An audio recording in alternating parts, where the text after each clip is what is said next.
অর্থাৎ আমার প্রায় স্যার এখানে ২৫,০০০ মেট্রিক টন ক্যাপাসিটি পাবে স্যার। আর ওই পাশে আছে ১৫,০০০ মেট্রিক টন, মোট ৪০,০০০ মেট্রিক টন।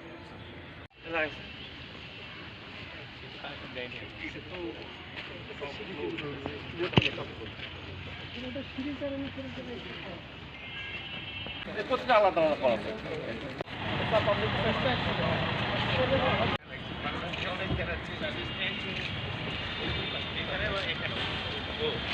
এটা রিসিভিং ট্যাঙ্ক।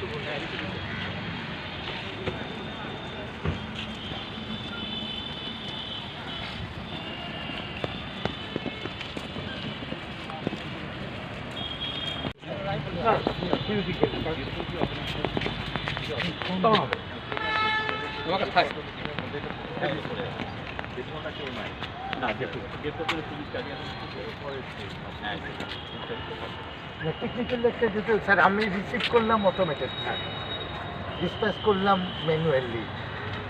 টোটাল তো আসলো, হ্যাঁ এটা এখানে নিবে।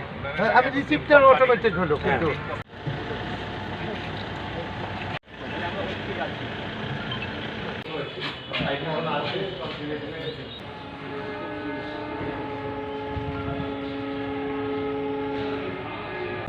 থেকে কাকে দিচ্ছে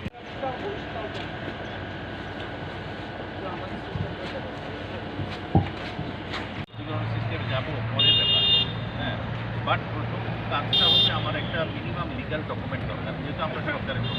আমরা তো একটা নতুন মাটি দিতে পারবো না রেলের জায়গায়, রেলের লোকদেরও এটা একটা ব্যাপার আছে। তো আমরা ওই legal document 10 years of 5 years total আমরা এটা ফিল আপ করে ফেলতে পারি করে আমাদের অফিসে যা যায়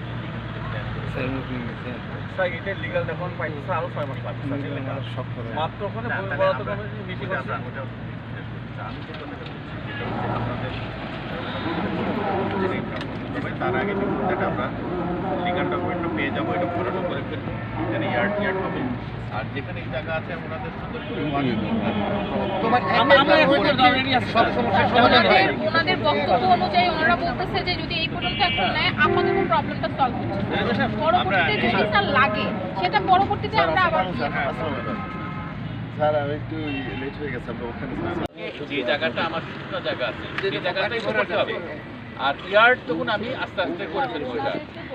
হ্যাঁ আমি ওনাদের সাথে এর আগে ওনাদের বক্তব্য অনুযায়ী ওনারা বলতেছে যে এখন যদি এই জায়গাটাতেই ওনারা ওই বাকি যে ইয়েগুলো আছে যে স্থাপনাগুলো করে তাহলে এখানে যে 80টা গাড়ি রাখার জায়গা হয় সেই জায়গাটা আরো কমে যাচ্ছে, জায়গাটা কমে যাচ্ছে। এটা তো কমবেই, কিছু সমস্যা তো হবেই, কিন্তু বেশি জরুরি হচ্ছে আমার ওয়াশরুম, বেশি জরুরি আমার ড্রাইভারের রেস্ট। এখন যখন এটা ছিল না তখন কি হয়েছে, রাস্তায় গাড়িতে রাখছে, কোনোভাবে ম্যানেজ হয়েছে। কিন্তু আমার কথা হলো যে এটা হতে যদি 2-4 মাস লাগে তাহলে 2-4 মাস কোথায় গাড়ি থাকবে? সব খাবার হচ্ছে, খাবার তো হচ্ছে না। তাহলে এটা তো মাটি ভরাট করতে তো আমি নিশ্চিত যে এই মুহূর্তে কতদিনে হবে জানি না, 2-4 মাস তো লাগবে। কারণ এখন তো মাটি বর্ষার সময় তো বর্ষার সময় তো এখন মাটি পেতে, বর্ষার সময় তো মাটিও পাওয়া যায় না, তো হয়তো 2-4 মাস লাগবে। আর আমরা রেল থেকে প্রাথমিকভাবে আমরা কনসেন্ট পেয়ে গেছি প্রাথমিক। এখন আরেকটা বিষয় ছিল এখানে একটা, আমরা এটা নিয়ে আমি অনেকদিন থেকে কাজ করছি এবং আমাদের অফিসার আমাদের উনি জয়েন্ট সেক্রেটারি লেগেই আছে। এখন মোটামুটি রেল থেকে আমরা যা টাকা যায় লাগুক আমরা এই টাকাটা নিচ্ছি, নিয়ে আপনার ভরাট করে দেবো। ভরাট করে আপনাদের এরকম করে সোলিং করে যেরকম থাকার দরকার, তাহলে এটা পুরো একটা বড় জায়গা হয়ে গেল।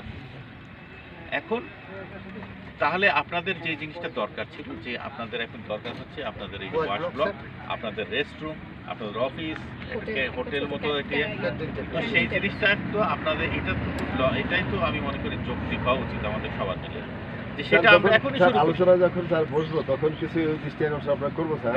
মিনিস্টার লেভেলে মিটিং এর স্যার ডিসিশন আছে কিভাবে করা হবে কি করা হবে এগুলো স্যার। আর যদি আপনারা বলেন ওখানেই করতে হবে তাহলে আপনাদের এভাবে থাকবেন, 2 বছর পরে হবে, অসুবিধা নেই, কিছু করার নেই। এটা আপনাদের ব্যাপার, আপনার ড্রাইভার